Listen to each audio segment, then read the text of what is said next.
জায়গাটাকে নিয়ে যেসব জনশ্রুতি চালু আছে দেখা মাত্র বুঝেছি তার সবই সত্যি। কথাটা বলে ভিক্টর এমন করে আগুনে থুতু ফেলল যেন কথাগুলোর রেশটাই ঝেড়ে ফেলতে চাইল আগুনে। তারপর মুখ তুলে তাকিয়ে রইল জঙ্গলের ভেতরের জমাট অন্ধকারের দিকে। থ্রোনের শরীরটা এখনো দুর্বল হয়ে আছে, তাও সে মুখ তুলে তাকালো। তার মন বলল দিন তিনেকের অনুপস্থিতিতে ভিক্টরের হাবভাবে কিছু পরিবর্তন এসেছে। এর আগে সমস্ত অভিযানে যত বড় বিপদের সামনেই উপস্থিত হোক না কেন ভিক্টরের উৎসাহে কখনো ভাঁটা পড়েনি, কিন্তু এবার যেন তার সমস্ত মুখে একটা চাপা ভয়ের ছাপ পড়েছে। কান দুটো আরো সরু হয়ে গেছে, চোখ দুটো স্বাভাবিকের তুলনায় ছোট। ব্যাপারটা খেয়াল করে থ্রোন একটু দুশ্চিন্তায় পড়ল, যদিও সমস্তটাই তার মনের ভুল হওয়া বিচিত্র নয়। তো জায়গাটা কীরকম ছিল একটু খুলে বলবে? বলার মতো তেমন কিছু নেই, শুধু কয়েকটা ভেঙে পড়া দেওয়াল আর হেলে পড়া স্তম্ভ, নাথিং এলস। আর গুপ্তধন, যেখানে নাকি প্রচুর সোনা দানা লুকোনো আছে, তার খোঁজ পাওনি? পেয়েছি, কিন্তু কি যেন ভাবতে ভাবতে মাথা নাড়ে ভিক্টর। সোনা দানা সেখানে কিছুই ছিল না। খানিকটা হতাশ হয়ে দীর্ঘশ্বাস ফেলল থ্রোন। আমার মনে হয় ওসব গুপ্তধনের চিন্তা ঝেড়ে ফেলে আমাদের ভালো অর্কিডের খোঁজ করা উচিত। এই জায়গাটায় গাছপালার মধ্যে একটা অদ্ভুত বৈচিত্র্য আছে, সেটা তো তুমি লক্ষ্য করেছো। আরে রাখো তোমার বৈচিত্র্য, আমার এই জায়গায় যা দেখার ছিল দেখা হয়ে গেছে। কালই আমি শরীর একটু সুস্থ হলে আবার অরিনোকো ফিরে যাব।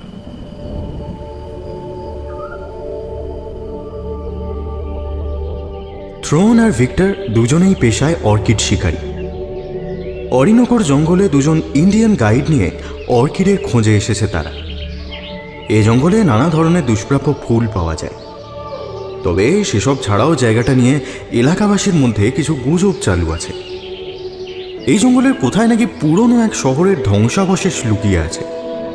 সেই শহরের ধ্বংসস্তূপের মধ্যে খুঁজলে আজও পাওয়া যাবে প্রচুর সোনা দানা মণিমাণিক্য। অর্কিডের খোঁজ করতে আসার পর এই সব গল্প শুনে দুজন ঠিক করে যে সেই শহরের খোঁজ তারা করবে।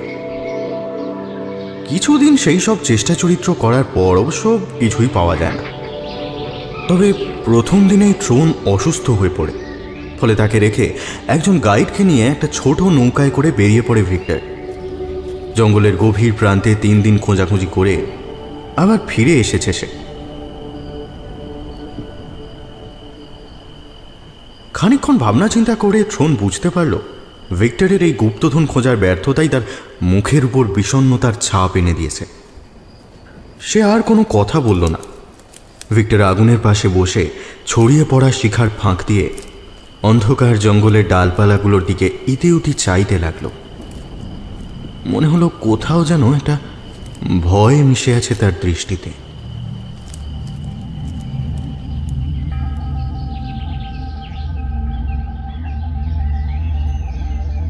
পরদিন সকালে থ্রোনের শরীর একটু সুস্থ লাগলো। কিছুক্ষণ ভিক্টরকে লক্ষ্য করে সে বুঝল মনের দিক থেকে সেও খানিকটা চাঙ্গা হয়েছে। ফিরে যাওয়ার যে প্রস্তাব কাল সে দিয়েছিল সেটা মনে হয় ভুলেই গেছে। যাত্রা করার তোড়জোড় শুরু করলো দুজনে। জঙ্গলের ভেতর থেকে কমলা রঙের মুকুল উড়ে এসে ওদের গায়ে মাথায় পড়তে লাগলো। সেগুলো মাখতে মাখতেই নৌকার উপর জিনিসপত্র গুছিয়ে নিয়ে স্রোতের উপর ভেসে পড়ল দুজন। বাকি জিনিসপত্র নিয়ে দুজন গাইড উঠল অন্য নৌকায়। একঘেয়ে তালে চলতে লাগলো নৌকা দুটো। একটা থকথকে সবজির সাপের মতো পড়ে আছে নদীটা। দুপাশে আকাশ ছোঁয়া দেওয়ালের মতো জঙ্গল এগিয়ে গেছে। তার মাঝখান থেকে মাঝে মাঝে অর্কিডের ভৌতিক মুখ উঁকি দিচ্ছে। জলের উপর প্যাডেলের ছপ ছপ আওয়াজ আর জঙ্গলের ভেতর থেকে ভেসে আসা বাঁদর আর পাখিদের চিৎকার ছাড়া অন্য কোনো শব্দ নেই। থ্রোন পেছনে তাকিয়ে ভিক্টরকে কিছু একটা জিজ্ঞেস করল, কোনো উত্তর এলো না। ভিক্টর থমথমে মুখ করে বসে আছে। মুখটা ফ্যাকাশে হয়ে গেছে, কেবল কয়েকবার মাথা নাড়ল সে। একটু পরে মৃদু কোনো যন্ত্রণায় যেন গোঙাতে শুরু করল। জ্বরটা আবার বেড়েছে নাকি ওর? ঘণ্টাখানেক এইভাবে চলল।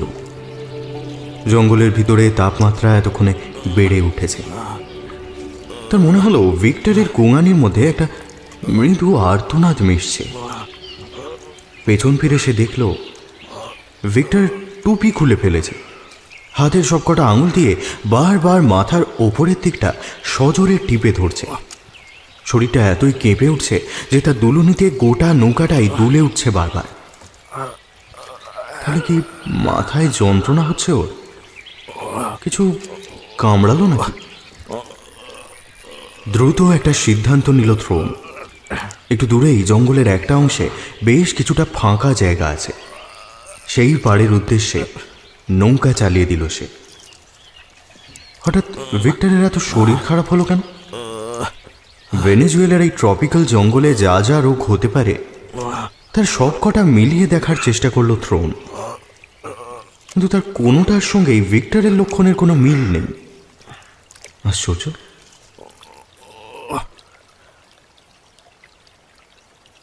তীরে পৌঁছে ভিক্টরকে শুকনো ডাঙার উপর টেনে আনলো সে।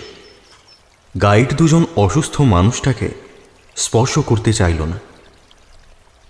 কড়া ডোজের একটা মরফিন ইঞ্জেকশন ভিক্টরের বুকে পুশ করলো থ্রোন। তাতে ছটফটানি খানিকটা কমলো। সেই সুযোগে ভিক্টরের মাথাটা খুঁটিয়ে দেখতে লাগলো সে, এবং দেখতে যেতেই সে অবাক হয়ে গেল। ভিক্টরের অবিন্যস্ত চুলের ভিতর তার খুলির উপর যেন একটা ছোট জায়গা ফুলে আছে। মনে হয় সেই জায়গায় চামড়ার নিচে যেন একটা ত্রিভুজ জেগে উঠেছে। শুধু তাই নয়, ত্রিভুজটার একটা নিজস্ব জীবন আছে। ঝুঁকে পড়ে সেটা ভালো করে দেখার চেষ্টা করলো থ্রোন। ঠিক এই সময়ে হঠাৎ করেই ভিক্টরের চোখ খুলে গেল। মনে হলো তার সমস্ত চেতনা যেন আবার ফিরে এসেছে। ধীরে ধীরে আতঙ্কিত গলায় কথা বলতে লাগলো সে। খুব চাপা গলায় কথা বলছে ভিক্টর, তাও থ্রোন মন দিয়ে সেগুলো শোনার চেষ্টা করলো। গর্ত, একটা বিরাট কুয়োর মতো গর্ত, আর ওর নিচে ওই গাইডগুলো জানতো ওখানে ভয়ঙ্কর কিছু আছে, তাও আমাকে কিছুই বলেনি। বিরাট উঁচু দেওয়াল, জঙ্গলের থেকেও প্রাচীন দেওয়ালগুলো।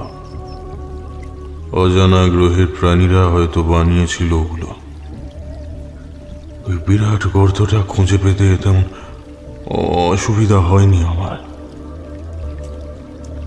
গর্তের পাশটা কিছুদিন আগেই ভেঙে পড়েছে। গর্তের ভেতর দিকে তাকালে জঙ্গলের আবছা আলোয় তার তলদেশ খানিকটা চোখে পড়ে। সেখানে ফ্যাকাশে গোছের কিছু একটা দেখতে পাই আমি, কিন্তু সেটা যে ঠিক কি তা বুঝতে পারি না।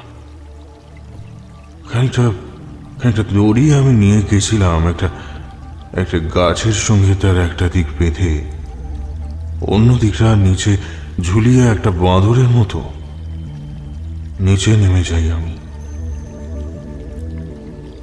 নিচে নেমে প্রথমে প্রায় কিছুই দেখতে পাইনি, কেবল একটা ধূসর ধোঁয়াশায় ভরে ছিল জায়গাটা। আমি আস্তে আস্তে নড়াচড়া করতে শুরু করি। হাতের টর্চটা জ্বালিয়ে চারদিকে তাকাতে বুঝতে পারি চারদিকে ছড়িয়ে আছে সাদা সাদা ক্ষয়ে যাওয়া হাড়গোড়, মানুষের হাড়। দেখলেই বোঝা যায় বহুকাল আগের কঙ্কাল। মনের মধ্যে সাহস জোগাড় করে আমি তার মধ্যেই হাতড়াতে থাকি, কিন্তু সোনা বা মণিমাণিক্য জাতীয় কিছু আমার হাত স্পর্শ করে না। এমনকি কঙ্কালগুলোর আঙুলে কোনো আংটিও নয়। শেষে দেওয়াল বেয়ে উপরে ওঠার কথা ভাবতেই একটা ঘটনা ঘটে। একটা বিশেষ কোণে তাকিয়ে মাকড়সার জালের মধ্যে কিছু একটা চোখে পড়ে আমার। আমার মাথা থেকে ঠিক ফুটখানেক উপরেই ঝুলছিল জিনিসটা। আর একটু হলেই আমি সেটা স্পর্শ করে ফেলেছিলাম। প্রথমবার দেখে সেটা মোটা সুতোর জালির আবরণ জাতীয় কিছু বলে মনে হয়েছিল। তারপর ভালো করে দেখতে বুঝলাম জালের এক একটা সুতো তৈরি হয়েছে মানুষের হাড় দিয়ে। একটা সম্পূর্ণ কঙ্কাল, ভীষণ লম্বা একটা মানুষের কঙ্কাল, এবং তার খুলির মধ্যে দিয়ে লম্বাটে জাতীয় কিছু একটা বেরিয়ে আসছে। যেটা বেরিয়ে আসছে তার শরীরের শেষ প্রান্তে হরিণের বাঁকানো শিং জাতীয় কিছু, এবং সেই শিংয়ের মধ্যে দিয়ে প্রচুর দীর্ঘ সুঁড় বেরিয়ে গর্তের খোলা মুখটার দিকে এগিয়ে গেছে।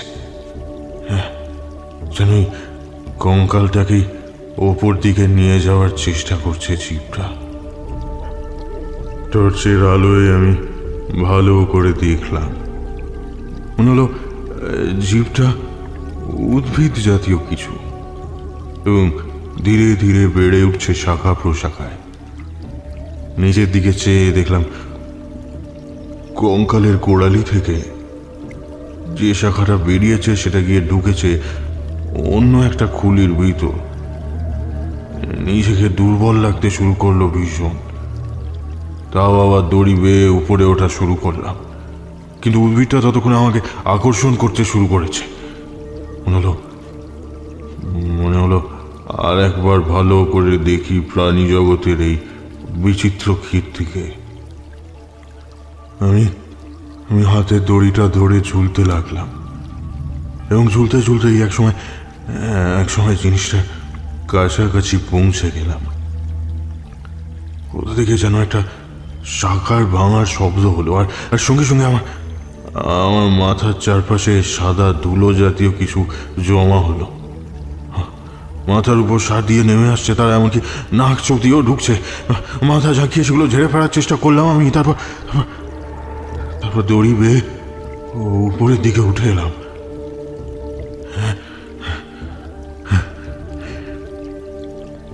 এতগুলো কথা বলে যেন হারিয়ে গিয়েছিল ভিক্টর। জোরে জোরে নিঃশ্বাস নিতে লাগলো সে। পর মুহূর্তেই আবার দুহাতে মাথা চেপে ধরল। আমার মাথাটা, কিছু একটা আছে আমার মাথার ভিতরে, বেরিয়ে উঠছে। ওই গর্ত থেকে বেরিয়ে আসার পর থেকে আমি একবারের জন্য সুস্থ বোধ করি। ওই প্রাচীন শয়তান গাছটা আমার মাথার ভিতরে ঘাঁটিয়ে এসে আমার মাথা ফাটিয়ে বেরিয়ে আসবে। ভিক্টরের শরীরটা কেঁপে উঠল আতঙ্কে। থ্রোন বুঝল তাকে শান্ত করার কোনো চেষ্টাই আর কাজে দেবে না। আগের থেকে 3 গুণ কড়া ডোজের একটা ইঞ্জেকশন তার উপর প্রয়োগ করল সে। তাতে কাজ দিল। কিছুক্ষণের মধ্যেই তার চোখ ঘষা কাঁচের মতো হয়ে এলো। ধীরে ধীরে চোখ খোলা রেখেই ঘুমিয়ে পড়ল সে। থ্রোন তার চোখের দিকে তাকাতে অবাক হয়ে গেল। যেন একটু একটু করে সে কাঁচের মতো চোখ থেকে কিছু বেরিয়ে আসতে চাইছে, এবং সেই জন্যই চোখের পাতা দুটো বন্ধ হতে পারছে না। যেন অক্ষিগোলক দুটোকে পেছন থেকে কেউ ঠেলছে। একটা আতঙ্কের স্রোত থ্রোনকে জানিয়ে দিল সে একটা দুঃস্বপ্নের মধ্যে দিয়ে চলেছে। ভিক্টর যা বলছে তা বিশ্বাস করতে তার মন চাইছে না। নিজেকে বোঝাতে ইচ্ছা করছে এই সবই তার অসুস্থ মনের কল্পনা। আবার মাথার মধ্যে হাত চালিয়ে থ্রোন বুঝল ত্রিভুজটা এখন চামড়া ফেটে বেরিয়ে এসেছে। সেদিকে তাকালেই বোঝা যায় জিনিসটা একটা গাছের শাখার অগ্রভাগ, যেন একটা ফুলের কুঁড়ি ভিক্টরের মাথা ফুঁড়ে বেরিয়েছে। এক্ষুনি ফুলটা বিকশিত হতে চলেছে। একটা অস্বস্তিকর হাওয়া ঘিরে ধরল থ্রোনকে। অন্যদিকে মুখ ফিরিয়ে নিল সে। আবার ফিরে আসছে জ্বরটা। হাতে পায়ে নিয়ন্ত্রণ নেই। থ্রোন বুঝতে পারল এই মুহূর্তে তাকে যে করেই হোক ভয় সরিয়ে রাখতে হবে। কাছাকাছি কোনো ট্রেডিং স্টেশনে পৌঁছানো দরকার। কথাটা ভাবতেই তার মনের মধ্যে খানিকটা সাহস ফিরে এলো। কাইট দুজনের দিকে তাকাতেই সে অবাক হয়ে দেখল তারা দুজনেই উধাও হয়েছে। এই গোটা জঙ্গলের মধ্যে সে এবং অসুস্থ ভিক্টর ছাড়া আর কেউ নেই। গার্ডরা যাওয়ার সময় তাদের বেশিরভাগ যন্ত্রপাতি সঙ্গে করে নিয়ে গেছে। ভিক্টরের শরীরের দিকে তাকালো থ্রোন, তারপর কোমর থেকে একটা ছুরি নিয়ে এগিয়ে গিয়ে মাথার ভেতর থেকে বেরিয়ে আসা সেই মুকুলটুকুকে গোড়া থেকে কেটে ফেলল। সঙ্গে সঙ্গে কাটা জায়গা থেকে একটা গাঢ় তরল বেরিয়ে এলো। কাটা জায়গাটা চোখের সামনে আনতে থমকে গেল থ্রোন। ডগার সদ্য কাটা জায়গাটায় মানব দেহের নার্ভের মতো ফিলামেন্ট চোখে পড়ল। জিনিসটা ছুঁড়ে নদীর ধারে বালির উপরে ফেলে দিল সে। তারপর ভিক্টরের শরীরটা তুলে নিয়ে নৌকোর দিকে এগিয়ে গেল। খানিকটা বয়ে এবং খানিকটা মাটির ওপর দিয়ে টেনে শেষ পর্যন্ত দেহটাকে নৌকার কাছে নিয়ে গেল সে। শরীরের সমস্ত শক্তি খরচ করে ভিক্টরের দেহটা নৌকার এক কোণে আধশোয়া করে রেখে দিল সে। কিছুক্ষণ পর নৌকাটা জলের ওপর দিয়ে ভেসে পড়ল। অসহ্য ক্লান্তিতে ঘুমিয়ে পড়ল থ্রোন।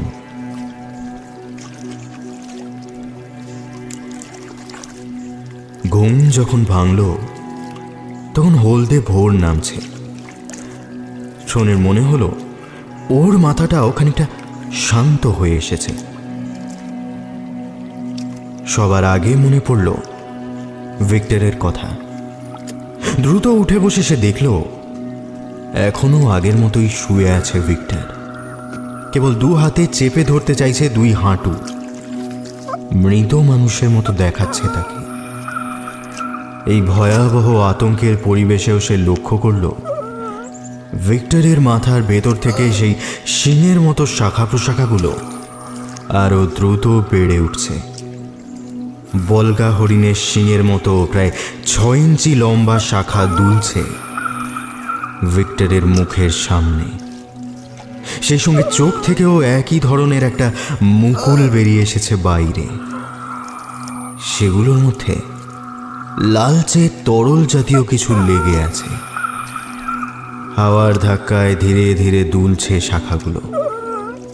সে দেখল ধীরে ধীরে ভিক্টরের মুখ থেকেও বেরিয়ে আসছে সেই শিঙের মতো শাখা। এই অদ্ভুত অতিপ্রাকৃত দৃশ্যে থ্রোনের চোখ আতঙ্কে নিজে থেকে বন্ধ হয়ে গেল। বন্ধ চোখের পাতায় হলদে আলো যেন এখনো তাকে দেখিয়ে চলেছে সেই অপার্থিব দৃশ্য। চোখ খুলতে আরো একটা ভয়ঙ্কর জিনিস চোখে পড়ল তার। এই কয়েক সেকেন্ডের মধ্যেই শিংগুলো আরো বেড়ে উঠেছে। ভিক্টরের মুখমণ্ডল আর দেখাই যাচ্ছে না বেড়ে ওঠা শাখার মধ্যে দিয়ে। এরপর থ্রোন মোহগ্রস্তের মতো সেদিকে তাকিয়ে বসে রইল। সেই উদ্ভিদের অদৃশ্য বেড়ে ওঠা যেন মোহিত করে দিল তাকে। একসময় চোখ সরিয়ে নদীর দিকে তাকালো সে। এতক্ষণে জলের স্রোত বেড়ে উঠেছে। ল্যান্ডমার্ক দেখে অবস্থান বোঝার চেষ্টা করলো সে, কিন্তু কোনো লাভ তাতে হলো না। সবুজের সমারোহে তারা ঠিক কোথায় আছে তা বোঝার কোনো উপায় নেই। এক অজ্ঞাত মাদকতা আর দুঃস্বপ্নের ঘোরে যেন হারিয়ে গেছে সে। একসময় তার দৃষ্টি আবার ফিরে এলো ভিক্টরের শরীরের ওপর। সেই সঙ্গে ফিরে এলো একটা কৌতূহল। এই উদ্ভিদের উৎপত্তি স্থল কিছুতেই পৃথিবীর জল বাতাস নয়। তার কানে কানে কেউ যেন বলে দিল ভিক্টর আর বেঁচে নেই। তাতে অবশ্য ভালোই হয়েছে। হঠাৎ এসব ভাবতে ভাবতেই আবার ভিক্টরের শরীর থেকে একটা চাপা গোঙানির শব্দ ভেসে এলো। আতঙ্কিত চোখে তাকিয়ে থ্রোন দেখল ভিক্টরের হাত পা আবার নড়তে শুরু করেছে। মৃদু একটা যান্ত্রিক কম্পন খেলে যাচ্ছে তাতে, যেন কোনো যন্ত্র এক গোপন শক্তিতে কাজ করে চলেছে। সেই তালে তালে থ্রোনের মনে হলো তার নিজের পা দুটো তাল মেলাতে শুরু করেছে। অসহায়ের মতো চারপাশে তাকালো সে। আতঙ্কে চিরতরে অবশ হয়ে যাওয়ার ঠিক আগের মুহূর্তে সে পকেট থেকে বের করে আনলো রিভলভারটা। ভিক্টরের কম্পমান দেহের দিকে ঘুরে মোট 6টা গুলি চালালো সে। জঙ্গলের গাছপালার মধ্যে গুলির আওয়াজে প্রতিধ্বনি মিলিয়ে আসার পর অবাক হয়ে থ্রোন দেখল এখনো ভিক্টরের হাত পা আগের মতোই নড়ে চলেছে। গোঙানির আওয়াজটা আরো গুরুগম্ভীর স্বরে বের হয়ে আসছে। ধীরে ধীরে সে জ্ঞান হারিয়ে ফেলছে।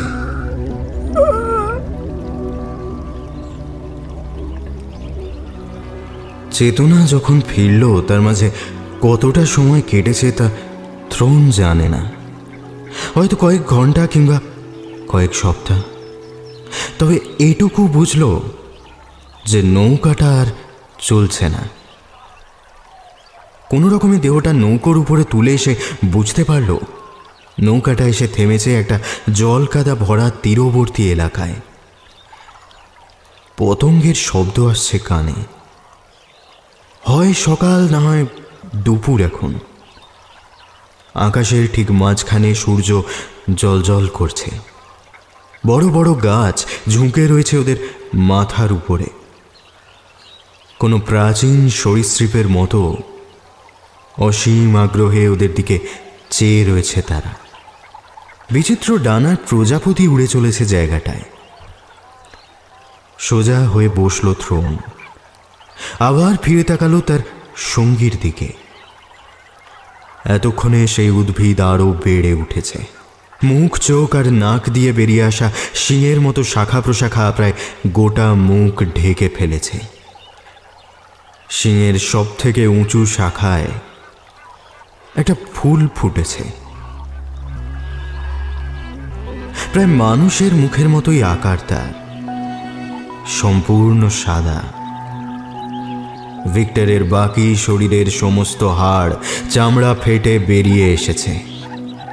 এখন আর নড়াচড়া করছে না, কেবল মাঝে মাঝে শাখা প্রশাখাগুলো দুলে উঠছে। সেই ভয়ঙ্কর উদ্ভিদ তার শরীরের সমস্ত রক্ত শুষে নিয়েছে।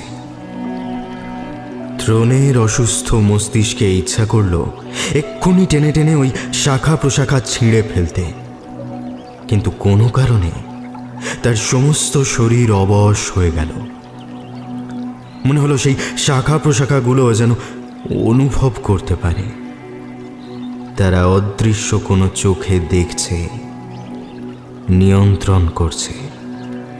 বিরাট ফুলটাকে মানুষের মুখের মতোই মনে হলো তার, যেন ভিক্টরেরই মুখ, কেবল মুখের আউটলাইনগুলো এঁকে বেঁকে গেছে। থ্রোন নড়তে পারল না। এই প্রাকৃতিক বিভীষিকার থেকে তার চোখ সরল না। এতক্ষণে জ্বর ছেড়ে গেছে, তার জায়গা নিয়েছে এক অন্তহীন ঠান্ডা অনুভূতি এবং উন্মাদনা। ক্রমশ আরো বেড়ে উঠতে লাগলো উদ্ভিদ। মানুষের মুখের আদল আরো স্পষ্ট হয়ে উঠতে লাগলো। মনে হলো খুব চাপা স্বরে একটা সুর বেরিয়ে আসছে। সত্যি কি বেরিয়ে আসছে, নাকি কোনোভাবে হ্যালুসিনেট করছে সে? জানার উপায় নেই। ঘন্টার পর ঘন্টা কেটে গেল। সূর্য ধীরে ধীরে নেমে পড়ল দিগন্তের দিকে। থ্রোনের মাথা ভারী হয়ে এলো। আস্তে আস্তে নিজের সম্পূর্ণ আকৃতি ধারণ করছে উদ্ভিদ। কিছুক্ষণ পরেই থ্রোনের চোখ পড়ল ভিক্টরের কুঁচকে যাওয়া হাতে। সেগুলো এখনো হাঁটু দুটোকে চেপে ধরে আছে। আঙুলের শেষ প্রান্ত ফাটিয়ে কয়েকটা শাখা বেরিয়েছে। গলা, গাল আর শরীরের অন্য প্রান্ত থেকেও আস্তে আস্তে বেরিয়ে আসছে শাখা প্রশাখা। সেই সঙ্গে সেই অপার্থিব সুর আরো গাঢ় হচ্ছে, আরো বেশি মিষ্টি শোনাচ্ছে সেটা, যেন কাউকে ডাকছে।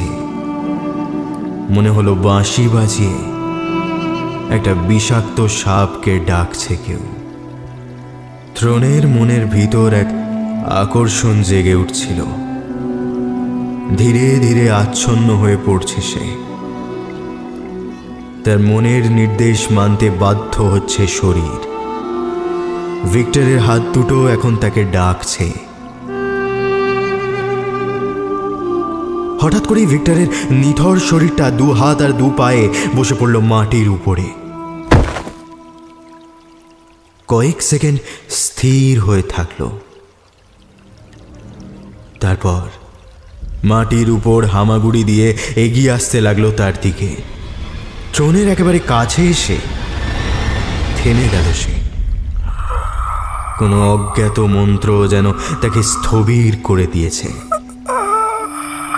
ক্রমশ ভিক্টরের হাত দুটো তার মুখের দিকে উঠে এলো। নাক, চোখ, মুখের উপর হাত বুলাতে লাগলো, প্রান্ত দিয়ে স্পর্শ করতে লাগলো।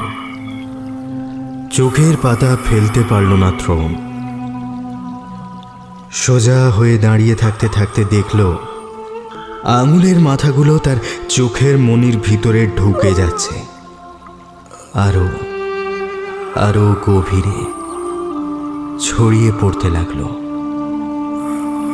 কয়েক মুহূর্তের জন্য মনে হলো মৃত ও জীবিতের সংমিশ্রণে অদ্ভুত একক প্রাণীতে পরিণত হয়েছে দুটো দেহ। সুরের মাধুর্য এখন গ্রাস করেছে অরণ্যরাজিকে। ক্রমশ থ্রোনের অবশ দেহকে শূন্যে তুলে নিজের সঙ্গে মিশিয়ে নিল ভিক্টরের দেহ। হাওয়ায় দুটো স্থির উদ্ভিদের শাখা প্রশাখায় ঢেকে যাওয়া দেহ জেগে রইল নৌকার উপরে। খানিকক্ষণ পর সেই অদ্ভুত কাঠামোর গায়ে আর একটা ফুল ফুটল।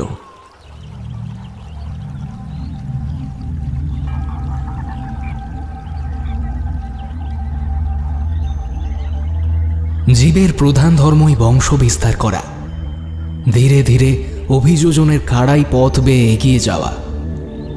কিন্তু এই উত্তরণের সংকীর্ণ পথে যদি দুটি জীব একে অপরের সামনে বাধা হয়ে দাঁড়ায়, তাহলে যুদ্ধ তো আসন্ন হয়ে পড়ে। সে যুদ্ধের প্রস্তুতি কি আমাদের আছে? বিশেষত যে জীবগুলোর উপর নির্ভর করে এগিয়েছি আমরা, তাদের বিরুদ্ধে লড়াই কি সম্ভব?